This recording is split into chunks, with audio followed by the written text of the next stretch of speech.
Annyeonghaseyo, selamat datang di channel You Oi. Monggo di subscribe, like, and comment. Dan jangan lupa aktifkan loncengnya agar tak ketinggalan updatean terbaru dari gua. Gua pribadi dengan sebesar-besarnya sangat berterima kasih dan mendoakan kalian semua yang mensupport channel ini agar bisa menuju 1000 subscriber. Gua semangat, kalian pun puas. Kamsahamnida. Video kali ini gua akan membahas komik manhwa baru yang berjudul Mercilessly atau dalam bahasa Indonesia yang berarti tanpa ampun. Oke, kita kilas balik. Dari chapter sebelumnya, Do Sang-gun yang telah menerima pekerjaan dari Zo Taemon pergi ke Daesan untuk melaksanakan pekerjaannya menggunakan kendaraan transportasi darat, yaitu dengan menggunakan bis. Do Sang-gun bertemu dengan Zo Taemon membicarakan tentang pekerjaannya untuk membereskan musuhnya, yaitu geng Park Gwan-ho dalam memperebutkan mesin slot. Ketika berada di TKP, Do Sang-gun akhirnya langsung menuntaskan pekerjaan tersebut meskipun dirinya mengalami cedera dan mengharuskannya untuk tidak menggunakan tangannya selama sebulan. Tetapi naas, di saat Do Sang-gun dan Zo Taemon merayakan keberhasilannya, Do Sang-gun mengalami hari yang sial. Niatnya untuk pulang dan tidur di rumahnya terhalangkan oleh mabuknya dan tertidur di tempat pemberhentian bis. Apesnya lagi, Do Sang-gun yang tertidur lelap di kursi disangka seorang tunawisma oleh petugas pembinaan yang lewat dan dibawa paksa memasuki kawasan fasilitas kesejahteraan di Daesan. Oke, lanjut ke inti cerita. Cerita dilanjutkan. Do Sang-gun yang sedang tertidur dipanggil oleh seseorang dengan berkata, "Pak, Sertudo!" Mendengar teriakan tersebut, Do Sang-gun langsung bangun dengan mata melotot. Do Sang-gun beranjak dari tidurnya dan terduduk kebingungan. Tempat di mana Do Sang-gun terbangun adalah di hamparan ladang gandum di malam hari. Do Sang-gun masih kebingungan sembari berkata, "Ini di mana? Aku yakin suara itu." Tepat di saat Do Sang-gun mencari teriakan yang memanggilnya, suara tersebut terdengar kembali dengan berkata, "Sersando." Do Sang-gun yang mendengarnya kembali hanya terdiam membisu, lalu langsung melirik menghadap ke kanan mencari sumber suara tersebut. Di saat meliriknya, Do Sang-gun melihat seseorang, tepatnya dua orang pria yang berada di hamparan ladang gandum di ujung di dalam kegelapan. Melihat hal tersebut, Do Sang-gun menjadi terkejut karena kedua orang pria tersebut adalah tentara seperjuangan Do Sang-gun, tepatnya junior Do Sang-gun yang telah gugur saat melaksanakan misi menyusup ke dalam militer di negara Korea Utara. Do Sang-gun yang melihatnya tersenyum lega sembari berkata, "Kalian di sini." Ketika Do Sang-gun menyapa juniornya, terdengar suara barang terjatuh di depan kaki Do Sang-gun dan membuatnya terkejut melirik ke bawah. Di saat melihat ke bawah, Do Sang-gun melihat sebuah pistol tergeletak di lantai. Pistol tersebut adalah senjata juniornya saat digunakan untuk bertahan hidup. Do Sang-gun langsung mengambil pistol tersebut sembari berkata, "Benar, apa ini yang kalian mau?" Do Sang-gun mengambil pistol tersebut lalu menodongkannya mengarah ke kepalanya sendiri dengan tampang wajah yang putus asa. Ketika akan menembaknya, seketika suara tepukan tangan mengarah ke depan tepat di depan wajahnya, dan Do Sang-gun pun terbangun. Suara tepukan tangan tersebut ternyata adalah ulah dari seseorang di samping Do Sang-gun yang berusaha untuk membangunkannya. Dan ternyata semua kejadian saat di ladang gandum tersebut itu ternyata hanyalah sebuah mimpi saja. Setelah Do Sang-gun terbangun, orang itu berkata, "Kau harus bangun karena sudah waktunya bangun." Mendengar ucapan tersebut, Do Sang-gun langsung panik dan beranjak duduk dari tidurnya sembari berkata, "Siapa kau? Dan di mana ini? Baju apa ini?" Orang itu pun menjawab, "Astaga, Hyung Nim ini bertanya banyak hal sekaligus. Pertama, namaku Lee Sunjo. Ini adalah fasilitas kesejahteraan Daesan. Baju ini namanya seragam tahanan. Dan selain itu, banyak yang harus dijelaskan. Tapi Setelah mendengar penjelasan dari Lee Sun-jo, Do Jang-gun langsung bergerak dan pergi berjalan meninggalkan tempat tersebut. Melihat Do Jang-gun yang pergi menjauhi Lee Sun-jo berdiri dan bertanya, "Hah? Kau mau kemana?" Do Jang-gun menjawab, "Pulang." Lee Sun-jo terkejut dan kembali bertanya, "Apa? Tunggu sebentar. Hei!" Sedangkan orang lain selain mereka berdua melihat Do Jang-gun dengan tatapan santai dan penuh keraguan. Do Jang-gun berhenti berjalan dan sampai di depan pintu yang tertutup terkunci di dalam. Melihat hal tersebut, Do Jang-gun terkejut penasaran dan berkata, "Pintunya dikunci dari dalam."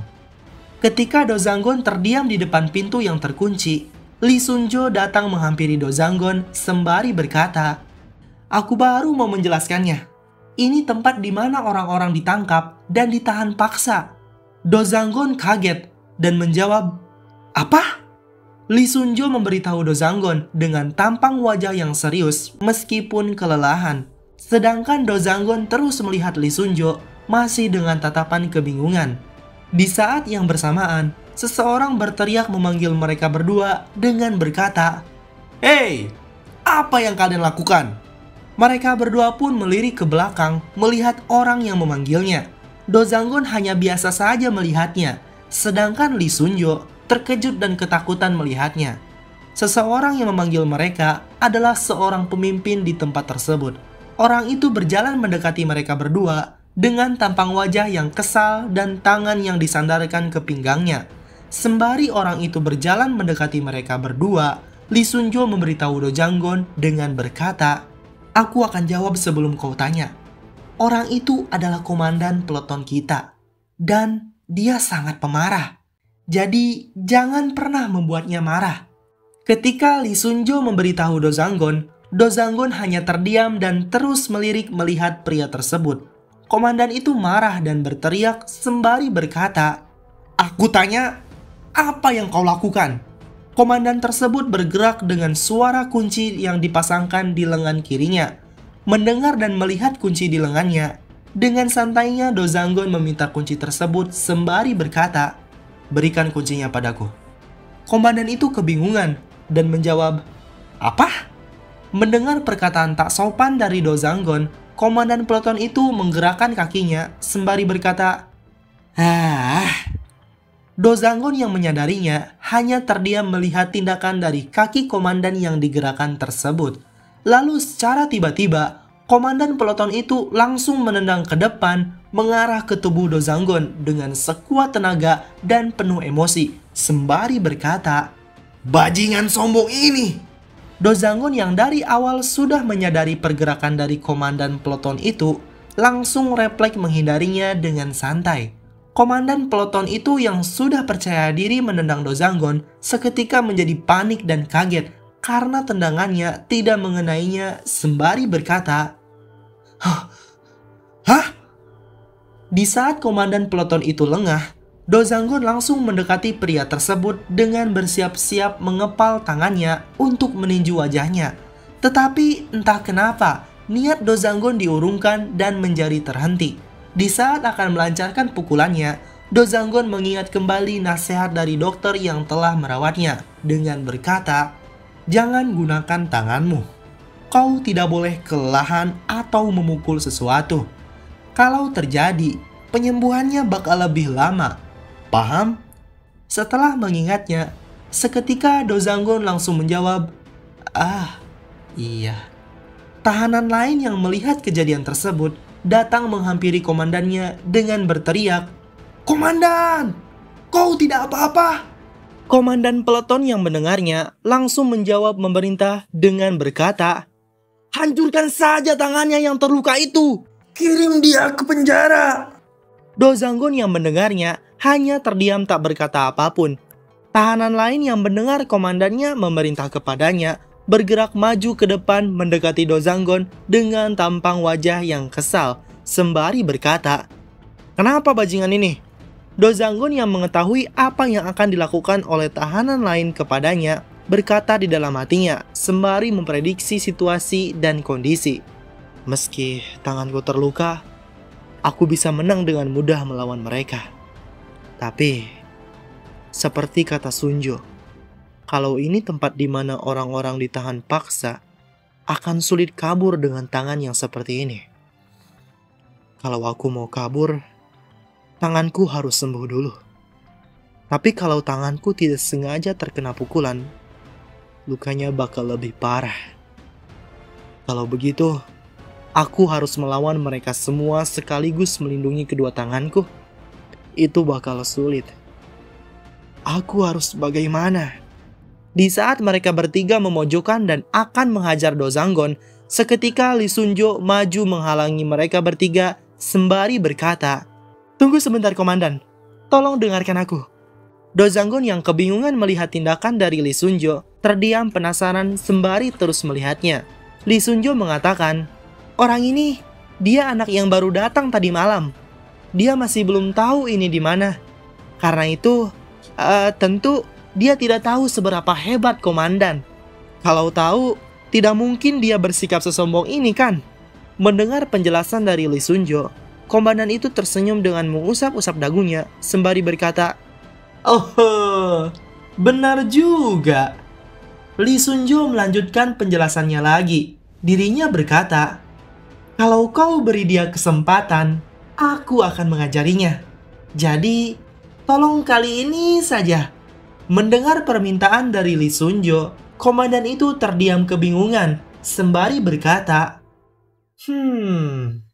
Setelah lama memutuskan, komandan itu terdiam dan mengiyakannya. Melihat komandannya yang sedang terdiam, Lee Sunjo berbisik kepada Dozanggon dengan berkata, "Memohonlah sekarang." Dozanggon yang mendengarnya sedikit kesal dan berkata, "Hah?" Lee Sunjo melanjutkan bisikannya lagi. Dirinya berkata, "Memohonlah sekarang dan bilang kau salah. Cepat!" Mendengar dan melihat tindakan aneh dari Lee Sunjo, Dozanggon menjadi terkejut dan memastikan kembali dampak apa yang akan terjadi sembari berkata di dalam hatinya, "Aku tidak tahu apa yang terjadi.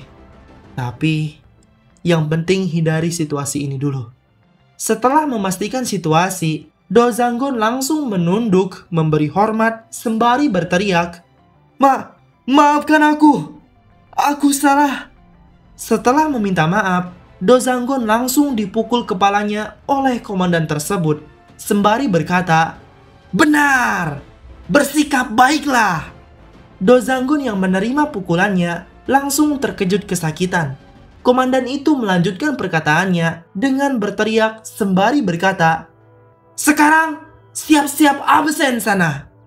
Mereka semua atau para tahanan yang ada di ruangan tersebut berbaris ke belakang untuk siap diabsen. Sementara itu, di saat Dozanggon akan diabsen, Dozanggon memegang kepalanya sembari berkata, Sial." Ketika Dozanggon akan mengeluh, Lee Sunjo langsung berbalik badan dan berkata, "Kerja bagus. Nanti kujelaskan beberapa yang belum sempat kujelaskan." Komandan itu berteriak lagi dengan berkata, "Duduk dan mulai berhitung." Mereka semua langsung terburu-buru duduk dan bergiliran berhitung. 1, 2, 3, 4, 5, 6, 7. Di saat giliran Dozanggon berhitung, Dozanggon mengatakannya dengan suara yang kesal. Dan di saat yang bersamaan, Dozanggon berkata di dalam hatinya, "Apa-apaan? Ini bahkan bukan militer." Sementara itu, tahanan lain tetap melanjutkan bergiliran berhitung untuk diabsen. 8, 9, 10, 11, 12, 13, 14, 15, 16, 17, 18, 19, 20, 21, 22, 23, 24, berhitung selesai. Komandan peleton itu mengabsen mereka semua sembari melepaskan kunci yang ditempelkan di lengannya. Setelah selesai berhitung, komandan itu berkata, 24, termasuk anak baru. Oke. Komandan tersebut membuka gembok kunci di pintu besi itu, sedangkan tahanan lain mengobrol dan berbincang satu sama lain mengantri untuk keluar. Dozanggon yang penasaran melihat komandan itu membuka kuncinya, berkata di dalam hatinya. Dia membuka pintu setelah memeriksa jumlah orang. Pintu besi yang dikunci digembok di dalam pun terbuka menghadap keluar.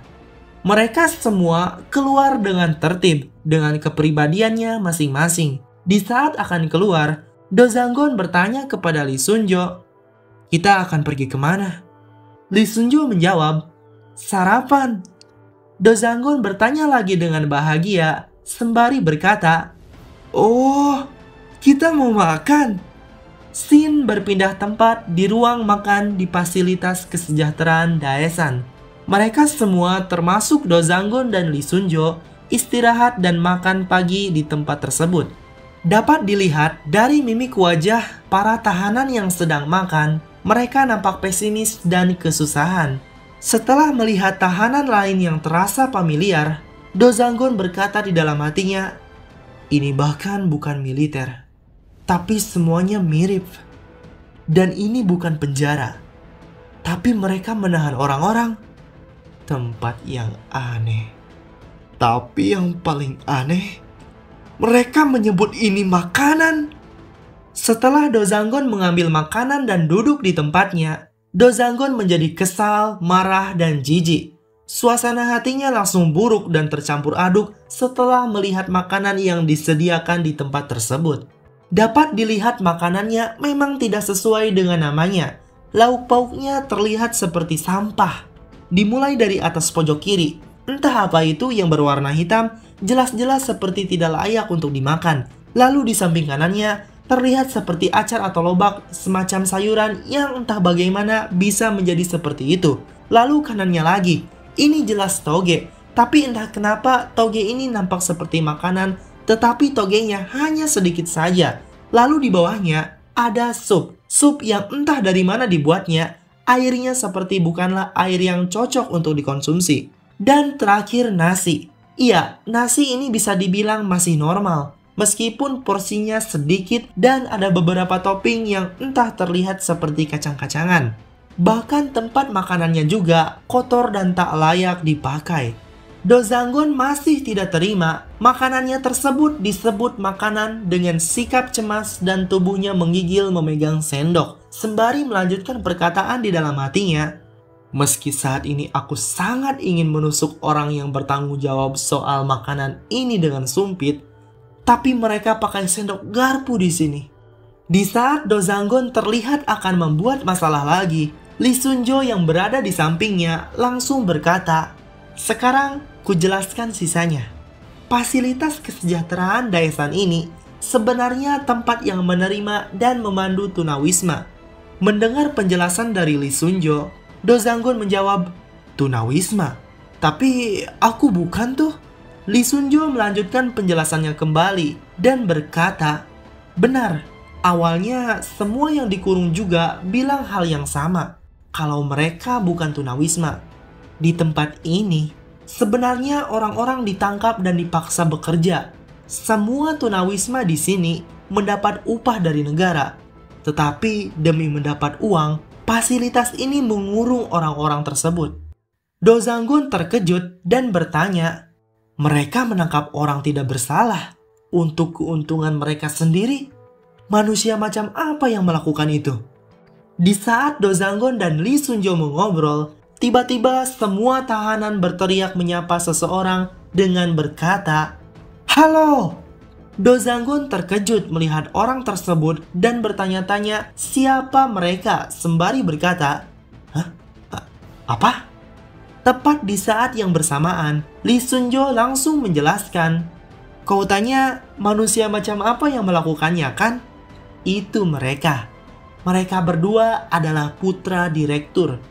Di saat Lee Sunjo menjelaskan anak dari Pak Direktur kepada Dozanggon, anak Pak Direktur itu memasuki tempat makan untuk mengecek keadaan. Sedangkan mereka semua atau para tahanan selain mereka berdua langsung terdiam dan menunduk menghormati putra direktur tersebut. Diberitahu nama dari anak Pak Direktur bernama Pak Guang. Pak Guang adalah anak pertama atau putra tertua dari dua bersaudara. Pak Guang adalah wakil direktur dari fasilitas kesejahteraan Daesan. Sedangkan putra kedua dari anak Pak Direktur bernama Park Yeom.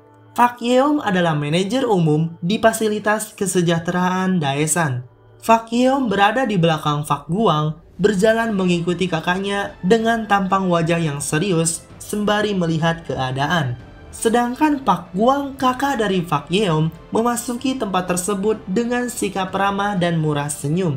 Kedua kakak adik bersaudara itu diikuti orang-orang yang berada di belakangnya. Park Guang menghampiri salah satu dari para tahanan dengan berbincang dan menepuk bahunya. Sementara itu, setelah Do Zanggun mendengarkan penjelasan dari Lee Sun-jo, Do Zanggun terus melihat ke arah kedua Park bersaudara dengan kepribadiannya sembari berkata, "Terlihat seperti presiden yang sedang menginspeksi. Mereka benar-benar kuat." Mendengar komentar dari Do Zanggun, Lee Sun-jo berkata, "Ya, dan sekarang kesempatanmu untuk menyenangkan orang-orang kuat itu." Do Zanggun kebingungan dan menjawab, "Hah? Apa?" Tepat di saat yang bersamaan, kedua Park bersaudara itu menghampiri Do Zanggun dan berbincang kepadanya. Park Guang berkata, "Hayya, bagaimana bisa kau melukai tanganmu? Kau anak baru? Kurasa aku belum pernah melihatmu." Do Zanggun menjawab, Secara tiba-tiba, Lee Sun-jo langsung berdiri dan menjawab pertanyaan dari Park Guang dengan berkata, "Ya, dia tahanan baru yang datang tadi malam." Park Guang menjawab, "Begitu? Tapi, apa dia bisa hidup di tempat seperti ini?" Lee Sun-jo kembali berkata, "Saya akan mengurusnya, jadi tidak akan ada masalah." Park Guang tersenyum bahagia dan menjawab, "Hohoho, ada tahanan baik dan dermawan di sini ya." Lee Sun-jo tersenyum malu dan berkata, "Anda terlalu memuji saya. Tapi, apa saya cukup baik untuk menjadi murid terhormat?" Mendengar hal tersebut, Park Guang terdiam sebentar, lalu tersenyum sembari berkata, "Kau mau dipilih jadi murid terhormat? Aku paham. Akan kuingat saat memilihnya nanti. Siapa namamu?" Lee Sun-jo terkejut sembari tersenyum bangga dan menjawab, "Baik, saya Lee Sun-jo." Do Zanggun yang sejak awal curiga dengan tindakan dari Lee Sun-jo berkata di dalam hatinya, "Aku penasaran, kenapa orang ini mau membantuku? Ternyata dia punya alasan khusus." Park Guang kembali berbicara kepada Do Zanggun dengan berkata, "Sekarang tahanan baru kita yang terluka, apa makanan di sini enak?" Do Zanggun menjawab, "Tidak, makanannya sangat buruk." Mendengar jawaban dari Do Zanggun, Lee Sun-jo terdiam ketakutan dan Park Guang terkejut sembari berkata, "Apa?" Lee Sun-jo panik dan khawatir melihat Do Zanggun yang tiba-tiba tak sopan sembari berkata di dalam hatinya, "Tadi orang ini bersikap baik di depan komandan. Kenapa dia tiba-tiba?" Do Zanggun kembali berbicara, dirinya terus mengeluh sembari berkata, "Aku tidak yakin ini makanan manusia. Aku tidak tahu ini ikan asin atau ikan busuk. Dan supnya pakai bumbu apa sih? Rasanya hambar. Dan sayurnya layu semua." Di saat Do Zanggun mengeluh dan terus berbicara, ada satu hal yang tidak disadari oleh Lee Sun-jo. Dan itu adalah Do Zanggun yang benar-benar serius soal makanan. Karena itulah dia tidak bisa berbohong soal makanan itu. Park Guang mengambil makanan Do Zanggun sembari menjawab, "Benarkah? Coba kulihat." Secara tiba-tiba, makanan yang dipegang oleh Park Guang ditumpahkan ke kepala Do Zanggun. Do Zanggun yang tak menyadari hal tersebut menjadi terkejut dan terdiam dengan tindakan dari Park Guang. Park Guang menjadi kesal dan melototi Do Zanggun sembari berkata, "Bajingan brengsek ini, kau harusnya bersyukur kita memberimu makanan. Beraninya kau mengeluh. Sadarlah, oke?"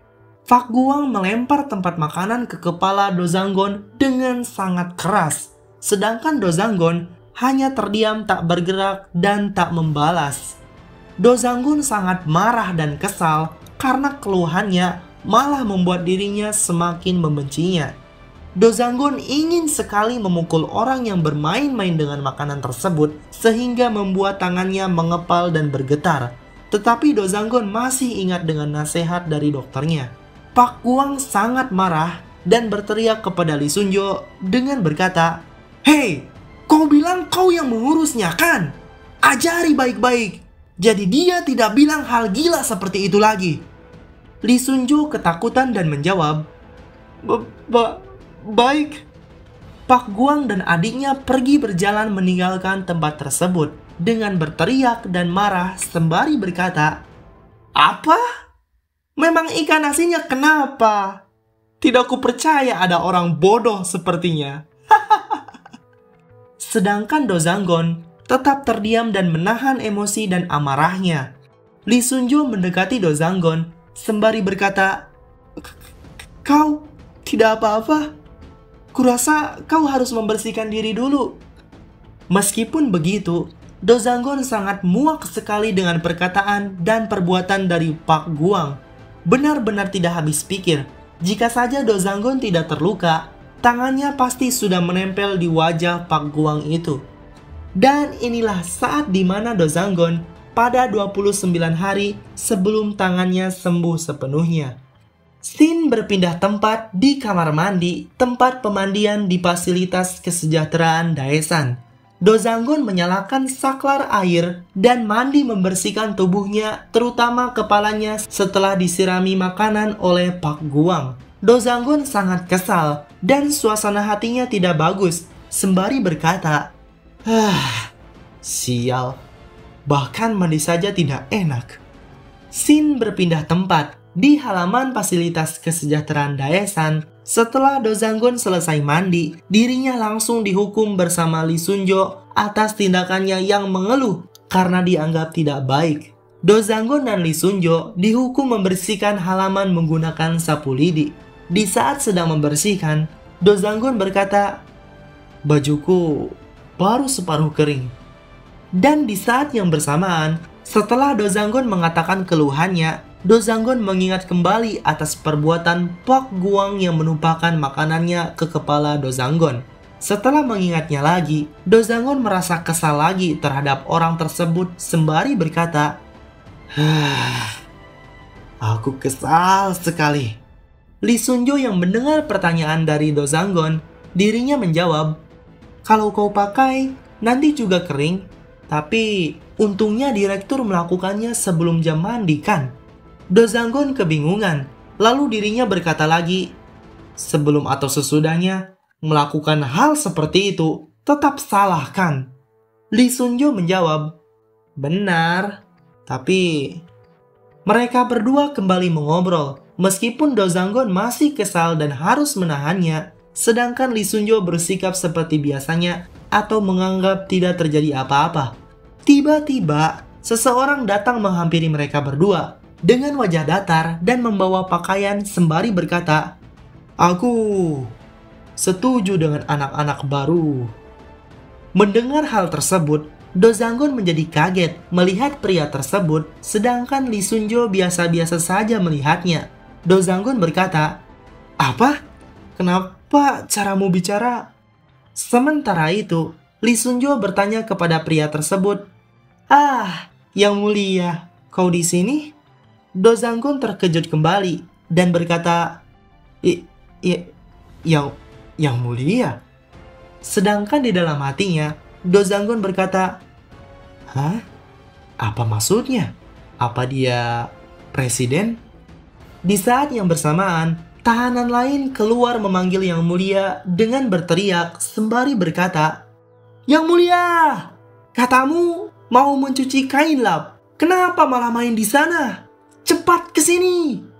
Yang Mulia atau pria tersebut menoleh dan menghadap ke belakang lalu berlari ke arahnya sembari berkata, "Kenapa selalu aku?"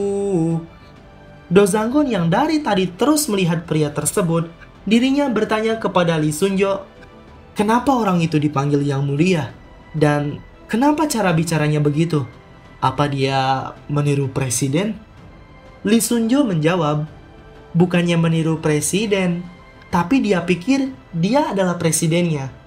Do Zanggun kembali bertanya, "Kalau begitu, dia sedikit gila ya?" Lee Sun-jo menjawab kembali, "Iya, paman itu dia baru kembali dari perang Vietnam dan jadi gila setelahnya. Dia berhalusinasi dan bermimpi buruk." Mendengar fakta bahwa orang itu dulunya seperti dirinya, Do Zanggun menjadi terkejut dan terdiam sembari berkata di dalam hatinya, "Dia dulunya tentara." Lee Sun-jo menjelaskan kembali, dirinya berkata, "Lalu dia dibawa ke kamp pendidikan ulang Samcheon. Setelah ke sana, dia sangat takut dengan Presiden Botak. Dia gemetar setiap melihat orang itu di berita. Tapi seiring bertambahnya umur, dia pun jadi botak. Karena itu, dia tidak bisa melihat kaca karena mengingatkannya dengan presiden itu." Setelah mendengar penjelasan dari Lee Sun-jo, Do Zanggun kasihan kepadanya sembari berkata, "Astaga, malang sekali. Tapi, bagaimana kau bisa tahu semuanya?" Lee Sun-jo menjawab, "Teman paman itu juga dikurung di sini. Jadi dia memberitahuku semuanya, tapi paman itu mati karena sakit." Do Zanggun terkejut dan berkata, "Dia mati di sini?" Lee Sun-jo menjelaskan kembali. Dirinya berkata, "Banyak orang mati di sini. Kecelakaan kerja, sakit, atau karena dipukuli orang-orang komandan peleton. Komandan itu bilang soal mengirimmu ke penjara kan? Kalau kau ke sana, mereka tidak akan mengurusmu. Kau akan ditinggalkan sendiri sampai mati." Do Zanggun semakin heran dan terkejut sembari berkata, "Wow, mereka benar-benar jahat." Setelah mereka mengobrol, komandan peleton mereka berdua datang menemui Do Zanggun dan Lee Sun-jo dengan berteriak sembari berkata, "Perhatian! Kita ada pemeriksaan hari ini. Selesaikan bersih-bersihnya dan segera berkumpul di lapangan." Mendengar teriakan tersebut, Do Zanggun melirik kebingungan dan terus melihat komandan itu. Sedangkan Lee Sun-jo, dirinya tersenyum dan menjelaskan lagi kepada Do Zanggun sembari berkata, "Ini adalah hari pemeriksaan. Kau bisa bertemu orang paling jahat di mereka semua." Mendengar penjelasannya, Do Zanggun hanya terdiam kebingungan. Scene berpindah tempat. Di lapangan di tempat pemeriksaan fasilitas kesejahteraan Daesan, semua para tahanan dari setiap peleton termasuk Do Zanggun dan Lee Sun-jo berkumpul di lapangan untuk diperiksa. Dapat dilihat dari semua mayoritas tahanan, semuanya laki-laki, tua maupun muda. Mereka berkumpul berbaris ke belakang menghadap direktur atau pemilik dari fasilitas kesejahteraan Daesan untuk membina para tunawisma yang sebenarnya berkedok memaksa setiap orang yang melewati Daesan untuk dijadikan tunawisma dan dipaksa bekerja. Terlihat juga di depan para tahanan ada beberapa penjaga yang menjaga keamanan di lapangan saat kegiatan berlangsung. Diberitahukan, direktur atau pemimpin dari fasilitas kesejahteraan Daesan bernama Park In-jae. Park In-jae tersenyum lega untuk siap berpidato. Salah satu dari para penjaga berteriak kepada para tahanan dengan berkata, "Perhatian semuanya, hormat kepada direktur." Semua para tahanan menunduk dan menghormati Park In-jae dengan tegas, sembari berkata, "Halo." Do Zanggun dan Lee Sun-jo pun juga melakukannya. Setelah menghormati Park In-jae, Do Zanggun melihat dari kejauhan sembari berkata di dalam hatinya, "Jadi dia orang paling jahat." Setelah menghormati Park In-jae mulai berpidato. Dirinya berkata, "Ada banyak jenis pohon di dunia ini, dan setiap pohon punya kegunaannya masing-masing. Beberapa pohon digunakan untuk pilar istana, dan pohon lain untuk bahan bakar. Begitu juga manusia, punya kegunaannya sendiri. Manusia digunakan berdasarkan karakter dan potensi masing-masing atas izin Tuhan. Bahkan Saint Peter dan Paul juga tidak digunakan berdasarkan karakter individual mereka. Tapi kalian manusia tidak berguna yang tidak ada gunanya di luar sana. Semua orang di sini adalah pohon cacat dan tidak menarik. Tapi aku layaknya seorang Yesus menjadi seorang tukang kayu. Memahat dan memoles pohon tidak berguna seperti kalian agar bisa berguna. Setelah mendengar pidato dari Pak Inje, para penjaga dan semua para tahanan bertepuk tangan. Dapat dilihat, semua para tahanan melakukan hal demikian bukan karena menghormatinya, melainkan terpaksa melakukannya. Dozanggon yang melihat aksi dari Pak Inje merasa jijik dan berkata di dalam hatinya, "Tidak tahu malu." Dia mengatakan omong kosong. Saat berpura-pura mendengar pidato direktur, aku memahami struktur fasilitas kesejahteraan ini. Kesejahteraan Daesan adalah tempat yang dibuat dengan membelah gunung. Di sekelilingnya ada dinding tinggi. Satu-satunya tempat yang tidak ada dindingnya adalah tebing di mana gunungnya dibelah. Dan hanya ada satu gerbang masuk ke fasilitas ini. Kalau mencoba kabur lewat gerbang, aku yakin semua penjaga itu akan langsung menyerangku. Sesuai dugaan, sulit kabur dengan tangan seperti ini. Setelah selesai berpidato, Pak Inje turun dari atas panggung, sedangkan kedua anak dari Pak Inje datang menghampiri ayahnya dengan memuji pidato darinya. Pak Yeom berkata, "Terima kasih atas kata-kata baikmu, ayah." Pak Guang juga berkata, "Kami akan mengurus sisanya." Pak Inje menjawab, "Tentu, Guang, Yeom, terima kasih. Seperti biasa, aku hidup dengan mempercayai kalian. Aku menyayangimu, anakku." Setelah Pak Inje mengucapkan kasih sayangnya, mereka bertiga pun tersenyum bahagia dan berpelukan untuk saling mempercayai dan menyayangi sesama keluarga.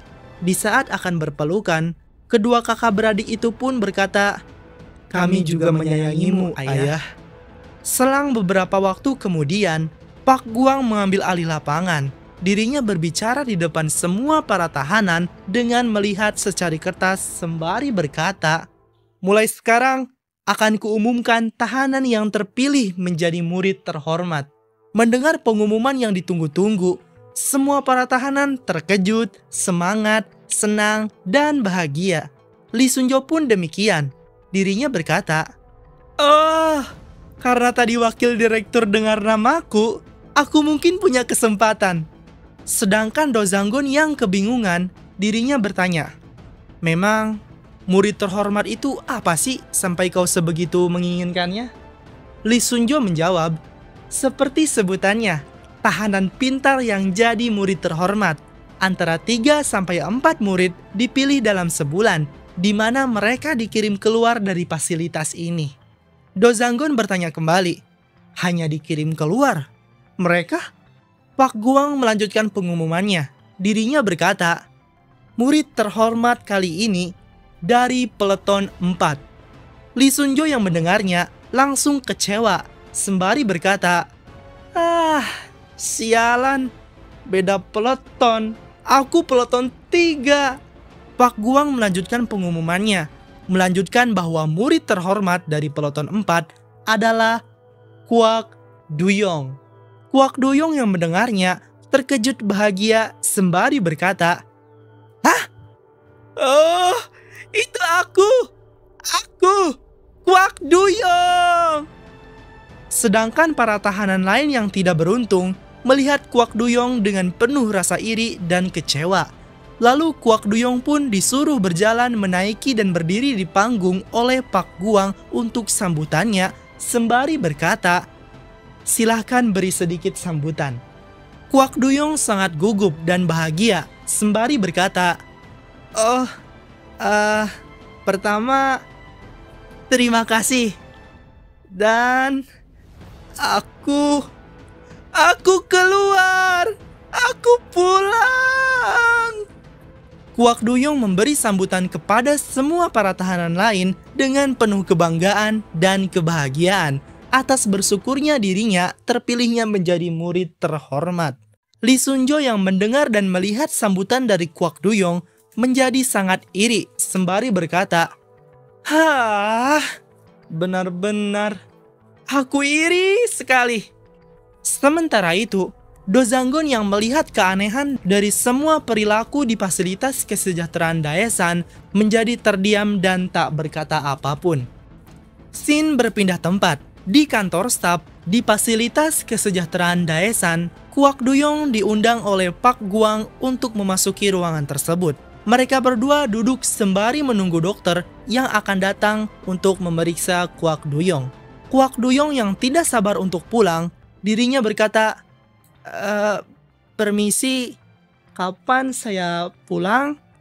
Pak Guang menjawab, dokter akan memeriksa kesehatanmu untuk terakhir kalinya. Ini penting, karena kau harus tetap sehat di luar sana. Paham? Kwak Duyong menurutinya dan berkata, iya. Di saat mereka menunggu, Kwak Duyong melihat dokter itu datang kepadanya. Dokter itu datang dengan tersenyum dan membawa alat medisnya bersama Pak Yeom sembari berkata, astaga, mari kita periksa kondisi murid terhormat kita. Dokter itu memeriksa Kwak Duyong dengan menyorot matanya menggunakan senter untuk mengetahui apakah ada anatomi mata yang terinfeksi atau tidak. Setelah memeriksanya, dokter itu mengambil suntikan untuk menyuntik Kwak Duyong sembari berkata, dia sehat. Kalau begitu, ku beri suntikan, oke? Kwak Duyong ketakutan sembari menjawab, suntikan? Kenapa? Pak Guang datang dan mendekati Kwak Duyong dengan memegang tubuh dan tangannya sembari berkata, ini nutrisi. Sudah kubilang tadi, kau harus tetap sehat di luar. Kwak Duyong semakin ketakutan dan menjawab, tapi di saat akan disuntikan ke lengan Kwak Duyong, dokter itu berkata, setelah disuntik, kami akan langsung mengirimmu pulang, oke? Kwak Duyong pasrah dan menjawab, pulang? Baiklah. Dokter itu pun menyuntikkan suntikan kepada Kwak Duyong. Suntikan itu membuat Kwak Duyong merasa ketakutan dan kesakitan. Lalu secara bersamaan, ada yang aneh dengan Kwak Duyong. Dirinya tiba-tiba mengantuk, sembari berkata, kenapa aku? Dan Kwak Duyong pun tertidur. Dokter itu pun memeriksa Kwak Duyong apakah sudah tertidur atau belum. Setelah benar-benar tertidur, Pak Guang berkata, selesai. Ternyata obat yang disuntikan kepada Kwak Duyong bukanlah sebuah nutrisi, melainkan obat bius untuk menidurkan paksa seseorang. Lalu setelah itu, para staf yang membantu Pak Guang datang mengangkut Kwak Duyong. Sebelum diangkat, Pak Guang memberhentikannya, sembari berkata, tunggu, lepas seragamnya dan bawa dia. Kita bisa pakai untuk pendatang baru. Kalau buat baru, sama saja dengan buang-buang uang.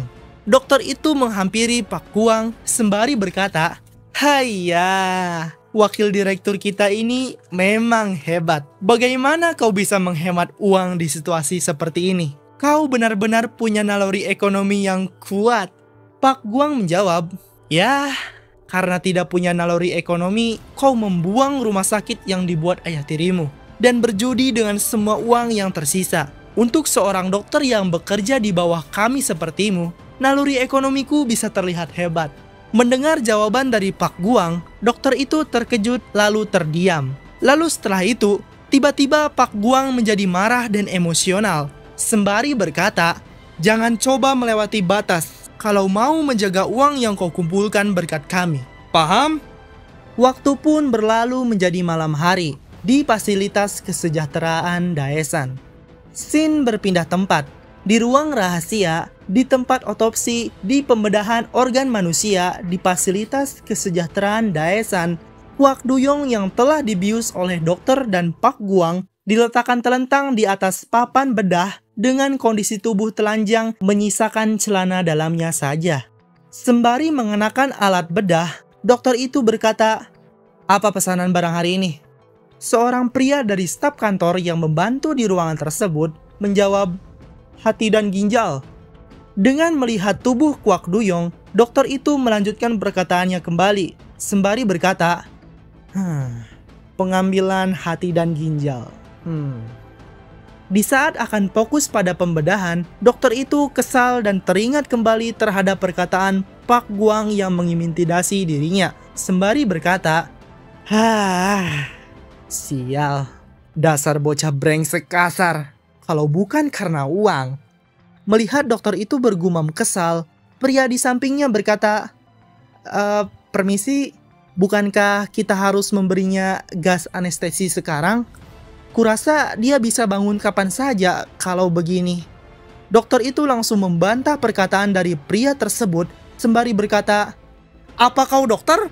Bahkan staf juga meremehkanku ya. Di saat mereka berdua berbincang, Kwak Duyong pun bergerak dan akhirnya terbangun. Dirinya terbangun dengan keadaan mata melotot, kaget, dan kebingungan. Lalu Kwak Duyong beranjak terduduk dan ketakutan melihat sekitarnya sembari berkata, oh, di mana ini? Apa yang kau lakukan kepadaku? Mereka berdua yang sedang mengobrol tiba-tiba langsung terkejut dan kebingungan melihat Kwak Duyong yang menjadi tersadarkan diri dengan sendirinya. Pria staf itu panik dan menjawab, itu... Dokter itu juga panik dan berusaha menenangkan Kwak Duyong sembari berkata, kami hanya memeriksamu. Jadi, jangan takut. Mendengar hal tersebut, Kwak Duyong langsung memukul dokter itu sembari berteriak, minggir! Dokter itu pun terjatuh terkena pukulannya dengan berkata, Setelah memukulnya, Kwak Duyong langsung bergegas berlari dari ruangan tersebut dengan wajah pucat ketakutan sembari berteriak.